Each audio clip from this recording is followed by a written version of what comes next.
ছোটবেলা থেকেই আমি খেলাধুলা খুব পছন্দ করতাম। স্কুলেও আমি ভালো খেলাধুলা করেছি, চ্যাম্পিয়ন হয়েছি। কলেজেও খেলাধুলা কন্টিনিউ করেছি। গল্পের বই পড়তাম, কবিতা লিখতাম, আবৃত্তি করতাম। সবসময় চিন্তা করতাম যে সাকসেসফুল আর ইন্ডিপেন্ডেন্ট একজন মানুষ হব। 2011 সালের এইচএসসি এক্সামের পর ফলাফল খুব একটা ভালো না হওয়ায় এবং প্রথম বর্ষেই চান্স না পাওয়ায় আমি পত্রিকায় টুকটাক জবের জন্য আর কি খোঁজ করতাম। তো হঠাৎ একদিন চোখে পড়লো একটা মাল্টিন্যাশনাল কোম্পানিতে অ্যাডমিন সেকশনের জন্য কিছু আর কি লেডি দরকার। তো আমি অ্যাপ্লাই করলাম। আমার ইন্টারভিউ সরাসরি মিস্টার নাভিদ সাফারাই নেন।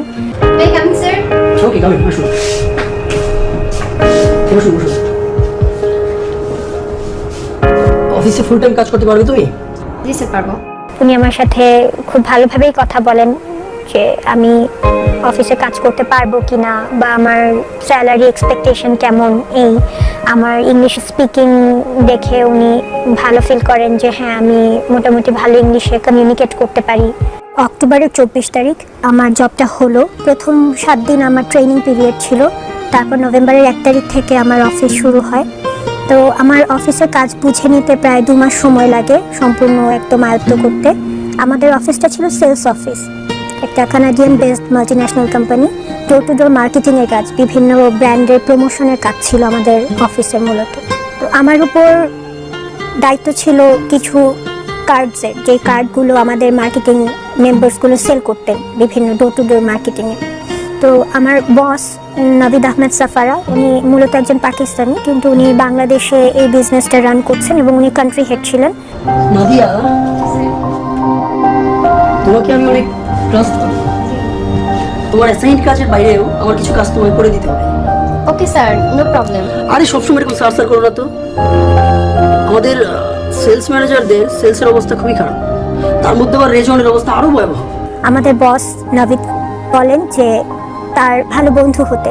প্রফেশনাল লাইফের পাশাপাশি পার্সোনাল লাইফে তুমি ওকে একটু সময় দাও, ওকে একটু মোটিভেট করো। ওর মধ্যে অনেক পোটেনশিয়ালিটি আছে, কেমন? Okay sir. রেজওয়ানের ব্যাপারটা আমাকে বারবার বস বলতো যে রেজওয়ানের ব্যাপারটা দেখো, রেজওয়ানকে বুঝাও, রেজওয়ানকে মোটিভেট করো।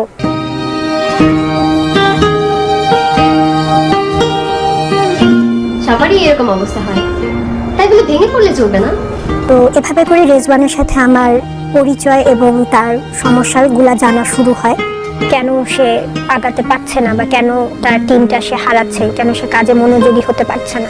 আমাদের অফিসে সমিতা নামের একটা মেয়ে ছিল, আমাদের সাথে জব করতো। এক সময় ওর সাথে আমার একটা রিলেশন হয়ে যায়।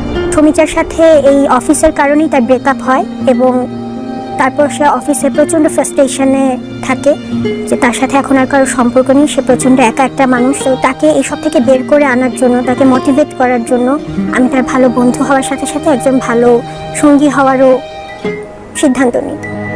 প্রফেশনাল লাইফের পাশাপাশি পার্সোনালিও আমি অফিসের পরে তার সাথে মাঝে মধ্যে বের হতাম।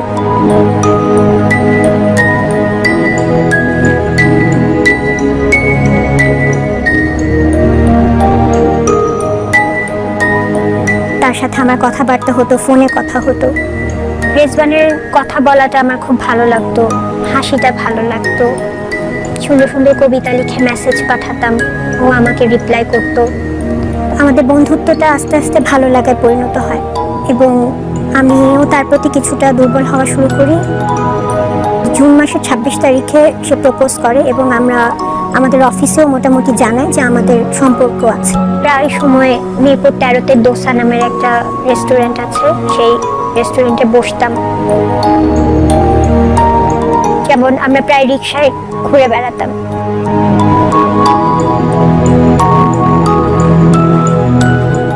আমার খুব ভালো লাগতো ওর হাত ধরে রিক্সায় ঘুরতে। ও চাইতো না রিক্সায় হাত ধরে ঘুরতে।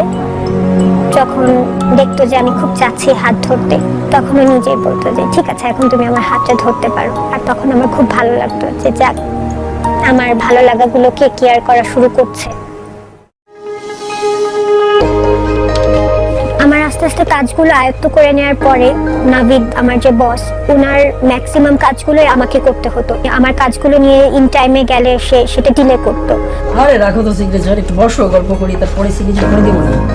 আমি ভাউচার সাইন করতে যাচ্ছি বা ডেইলি মাস্টার সাইন করতে যাচ্ছি, আমাকে তখন বললো সে ব্যস্ত, এগুলো পরে পরে পড়াশোনা। দুপুরের দিকে আসি যেন। যখন মোটামুটি সবাই অফিসে কাজে ব্যস্ত তখন আমাকে আবার ডাকতো, নাদিয়া তুমি একটু রুমে এসো। আমার সাথে গল্প করার ছলে আমার কাছে আসতো, ইন্টিমেট হওয়ার চেষ্টা করতো এবং আমি বুঝতে পারতাম যে সে আমাকে কি আর কি ইঙ্গিত দিতে চাচ্ছে। সে আমার পাশে এসে এত কাছে দাঁড়াতো যেন মনে হচ্ছে যে আমি তাকে এটার জন্য অ্যালাউ করেই রেখেছি, যে হ্যাঁ সে আমার সাথে এভাবে এত কাছাকাছি এসে দাঁড়াতে পারে। এই বিষয়গুলোতে আমি খুবই অপছন্দ করতাম যে কেন সে এভাবে করে আমার সাথে ট্রিট করে, এবং আমি এই বিষয়গুলো রেজওয়ানকে জানাতাম। একটা দিন অফিসে মোটামুটি শুধু সেলসের সবাই ছিল, হেডকোয়ার্টার যে অফিসিয়াল যারা ছিলেন তারা ছিলেন না। তো আমি পেপারস ডেইলি মাস্টার সাইন করার জন্য তার রুমে যাই। আচ্ছা নাদিয়া, আমি তোমার সাথে যদি স্পেশাল রিলেশন করতে চাই, তোমাকে আমি সে আমার প্রমোশন করাবে, আমার অ্যাডমিন সেকশন থেকে অ্যাকাউন্ট সেকশনে প্রমোট করাবে, আমার স্যালারি স্কেলটা বাড়িয়ে দিবে। সরি স্যার, অ্যাকচুয়ালি রেজনের সাথে আমার রিলেশন আছে, আর তাছাড়া আমি আপনার এই ধরনের অফার অ্যাকসেপ্ট করতে পারবো না। কারণ আমি অলরেডি রেজওয়ানের সাথে একটা সম্পর্কে ছিলাম এবং আমাদের সম্পর্কের ব্যাপারটা মোটামুটি সবাই জানতেন।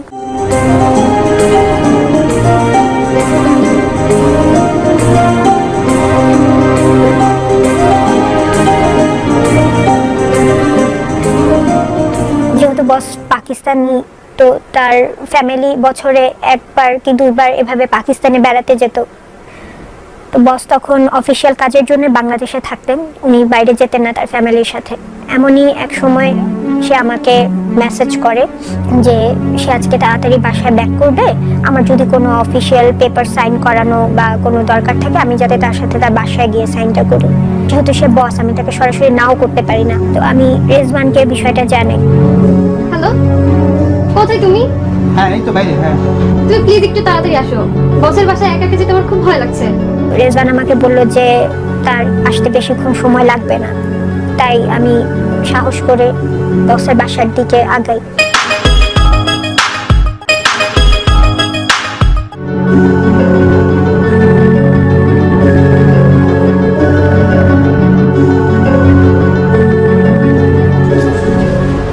তুমি এসছো? স্যার কিছু ফাইল ছিল, যদি সাইন করে দিতেন। আরে রাখো তো, এগুলো পরে দেখা যাবে।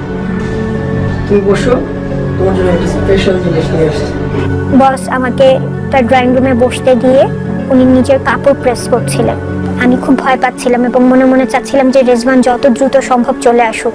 হঠাৎ করে দুইটা গ্লাসে ড্রিঙ্ক নিয়ে উনি আমাকে একটা দিলেন আর নিজে ড্রিঙ্ক করতে করতে বললেন যে আমি যাতে তার সাথে ড্রিঙ্ক করি। নাও তো। স্যার প্লিজ, আমি এগুলো পছন্দ করি না, আর নাও না। প্লিজ। আমি তো আমি বললাম যে আমি এগুলো ড্রিঙ্ক এগুলোর সাথে আমি পরিচিত না বা আমি এই জিনিসগুলোকে অ্যাপ্রিসিয়েট করি না। আর এটাও ভয় পাচ্ছিলাম যে রেজওয়ানকে দেখে বস যাতে রিয়াক্ট না করে। এই 10 মিনিটের মধ্যেই রেজওয়ান চলে আসে।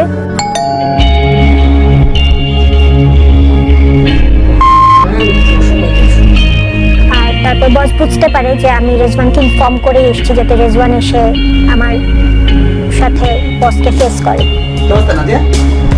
এই তো ভালো। স্যার আসলে আমি বোধহয় বড় অসময় এসে বললাম, তাই না? তারপর নর্মালি রেজওয়ান আসার পরে রেজওয়ানও জয়েন করে, আমরা কিছুক্ষণ বসে বসে বসি, পেপার নিয়ে কাজ করে চলে আসি। রেজওয়ানের সম্পর্কে সবারই কম বেশি নেগেটিভ ধারণা ছিল।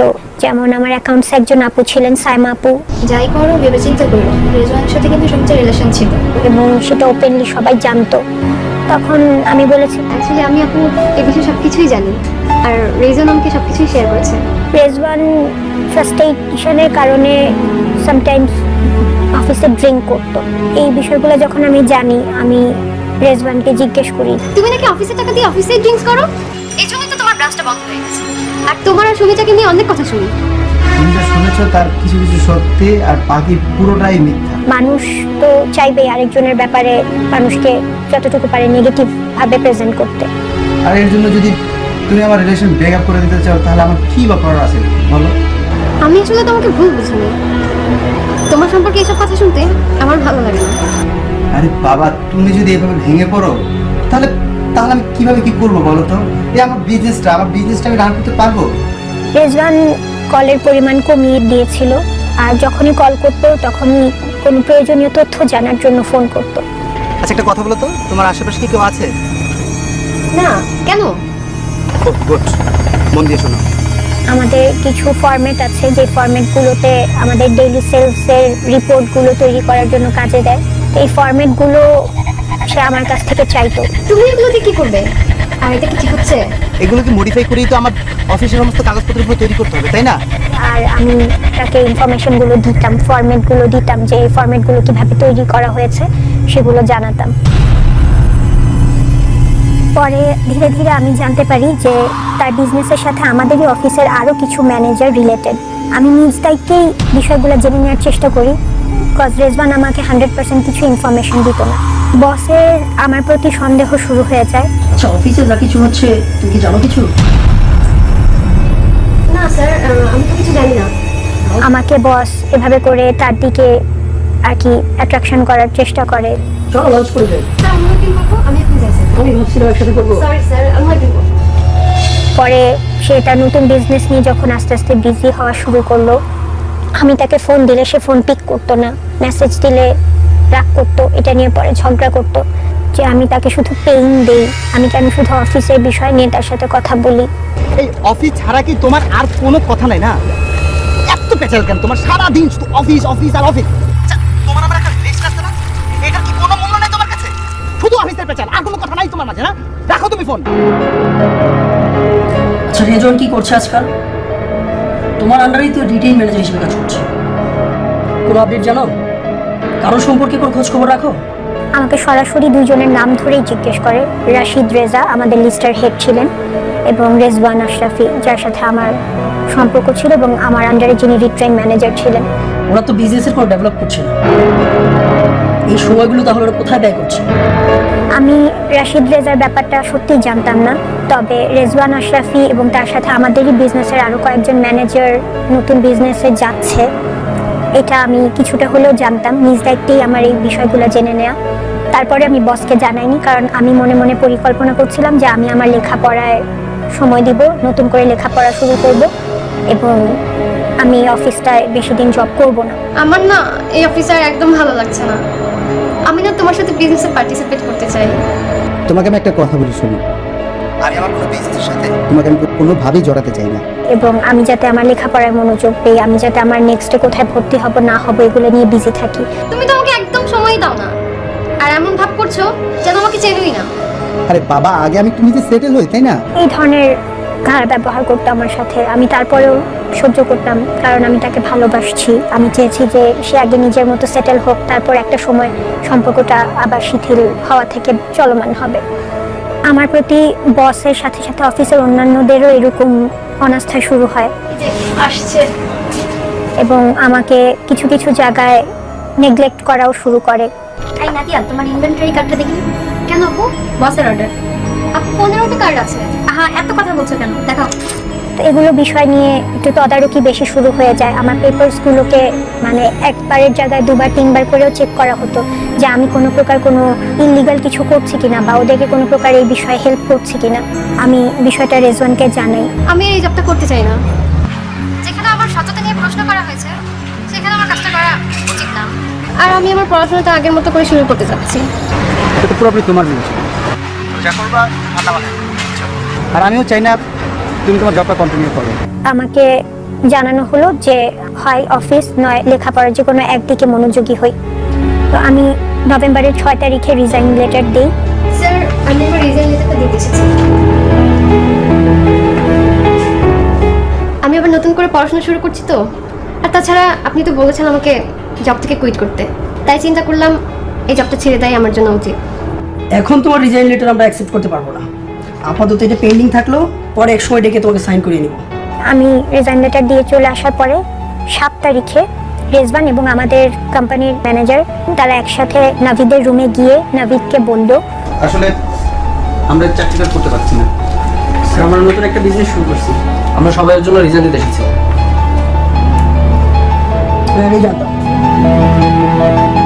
ঠিক আছে। তারপর নাভিদ আমাকে ফোন দিয়ে বললো যে তুমি সব কিছুই জানতে, তুমি এগুলোর সাথে জড়িত।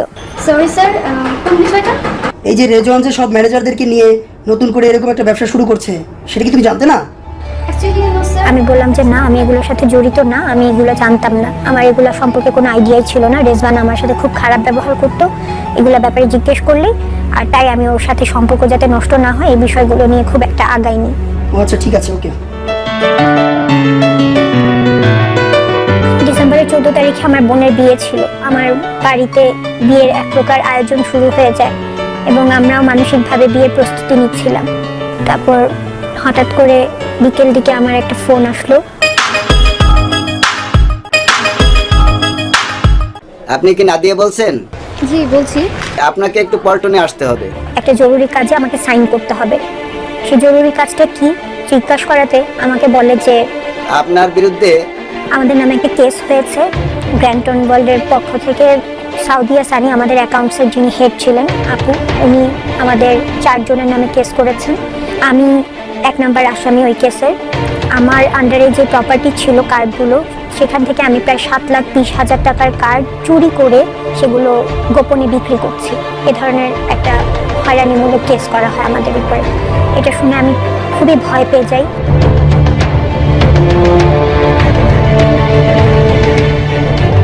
এবং আমি আমার ফ্যামিলি বলতে আমার বড় ভাই এবং আমার মাকে জানাই। ভাইয়া, আমার নামে না একটা কেস করা হয়েছে। আমি যে অফিসে জব করতাম ওই অফিস থেকে আমাকে 1 নম্বরের আসামি করে রেজন সহ আরও কয়েকজনকে নিয়ে কেস করা হয়েছে। কি বলছিস তুই? এসব হলো কিভাবে? এরকম কেস বা এই ধরনের কোনো বিষয়ের সাথে যে আমি জড়িয়ে পড়বো এইরকম কোনো এক্সপেকটেশন তো ছিলই না। বরঞ্চ মানে আমার ফ্যামিলিকেই কখনো এই ধরনের কোনো পরিস্থিতিতে পড়তে হয়নি। আমার ভাই আমাকে নিয়ে পল্টনে যায়। দেখা করার পরে আমরা একটা পেপারে সাইন করি, যে পেপারটা মূলত আমাদের বেইলের জন্য। প্রথম দিন বেইলের জন্য যখন গেলাম, বেইলের কাগজপত্রের জন্য ভাইয়ের সাথে অ্যাডভোকেটের কিছুক্ষণ বসতে হয়। তো রেজওয়ান তখনও আমাকে ওভাবে সরাসরি সম্পর্ক শেষ হয়ে যাওয়ার ব্যাপারে কিছুই বলেনি। আমি অভিমানে ওর সাথে কথা বলছিলাম না। পরে রেজওয়ান আমাকে এসে বলে যে এখন যদি আমাদের বেইল না হয় আমাদের লুকিয়ে লুকিয়ে থাকতে হবে, চল আমরা পালিয়ে বিয়ে করে ফেলি। আমার বোনের বিয়ের মুহূর্তে এরকম একটা কেস হওয়া এবং এই কেসের জন্য ফেরারি হয়ে ঘুরে ঘুরে বেড়ার যে একটা বিষয়, এই মুহূর্তে যদি আমি একটা পালানোর বিয়ের মতো কোনো সিদ্ধান্তে যাই তাহলে আমার ফ্যামিলিকে আরও বেশি ট্রাবলে পড়তে হতে পারে। এই কথাটা চিন্তা করে আমি তখন রেজওয়ানকে বললাম যে বিয়ে শাদী ব্যাপারটা আমরা না আগাই, আগে এই কেস থেকে বের হই, তারপরে এই বিষয়ে ভাবা যাবে। ঠিক হলো, আমাদের বেল করাবেন সমরে যায়। তো ওনার সাথে কথাবার্তা হলো, উনি আমাদের কাছ থেকে ডিটেলস নিলেন। প্রথমবারই আমাদের বেল হয়নি। আমার বাড়িতে বোনের বিয়ের আনন্দ তো ছিলই না, বরঞ্চ একটা আতঙ্ক ছিল যে কখন আমাকে এসে পুলিশ ধরে অ্যারেস্ট করে নিয়ে যাবে। আমি রাতে ঘুমাতে পারতাম না। শুধু মনে হতো যে সকাল হলেই হয়তো আমার বাড়িতে পুলিশ আসবে আর আমাকে নিয়ে যাবে, আর আমার বোনের বিয়েটা হবে না। আমার মা আমার সাথে সবসময় রাতে জেগে থাকতো।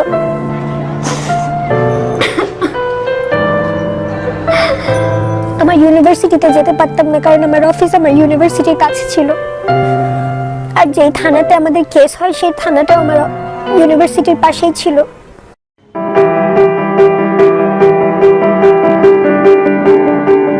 আমার বেলটা হলো, আমার সাথে বাকি 3 জনের বেলও হলো, তারপর আমার বোনের বিয়েটাও হলো, কিন্তু আমাদের কেসটা বন্ধ হয়ে যায়নি। প্রতি মাসে আমাদেরকে হাজিরা দিতে যেতে হতো। আমার ভাইকে অফিস বাদ দিয়ে আমাকে নিয়ে যেতে হতো ক্রিমিনাল কোর্টে। ওখানে বিভিন্ন স্তরের আসামিদের সাথে দাঁড়িয়ে হাজিরা দেওয়াটা মানসিকভাবে আমাকে খুব কষ্ট দিত। কেসটা এভাবে প্রায় 6 থেকে 7 মাসের মতো যায়। তারপর বিভিন্ন এভিডেন্স, বিভিন্ন রেকর্ড দ্বারা কেসটা খারিজ হয়। আর এর মাঝে রেজওয়ানও যোগাযোগ বন্ধ করে দেওয়ার মতো একটা অবস্থা।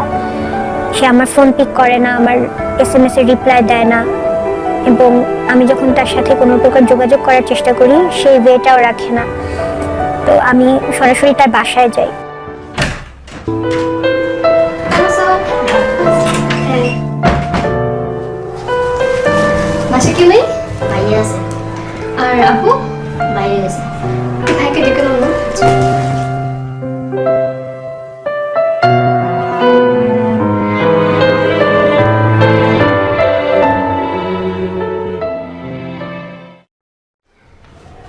এই ঘরে যা, পড়তে বস যা। সারাদিন শুধু টিভি আর টিভি। হ্যাঁ তো তোমাকে আমি কতদিন ধরে ফোন দিচ্ছি, তুমি ফোন ধরছো না। এসএমএস করছি, কোনো রিপ্লাই নাই। তুমি কেন আমার সাথে এমন করছো? দেখো নাদিয়া, সত্যি বলতে কি, আসলে আমি তোমাকে ভালোবাসি না। আমি নতুন একটা কোম্পানি দিচ্ছি, আর এই টাইপের একটা কোম্পানির কিছু ইনফরমেশন আমার দরকার, যেগুলো খুব গুরুত্বপূর্ণ। তার মানে তুমি আমাকে কখনো ভালোবাসোনি? তার অফিসের সাথে যদি কোনো প্রকার বিট্রে করার ইচ্ছা ছিলই, সে আমাকে কেন ইউজ করবে? আমি তো বলেছি আমি তোমাকে ভালোবাসি না, আমি ভালোবাসি সুমিচাকে। আর সুমিচার সম্পর্ক আমার সম্পর্ক এখন শেষ হয়ে যায়নি। তার জন্য তাকে আমার আর আমার ফ্যামিলিকে এত সাফার করতে হয়, এগুলো নিয়ে যখন আমি তাকে ব্লেম করা শুরু করি, একটা সময় সে রেগে গিয়ে যাও বেরো, যাও এখান থেকে।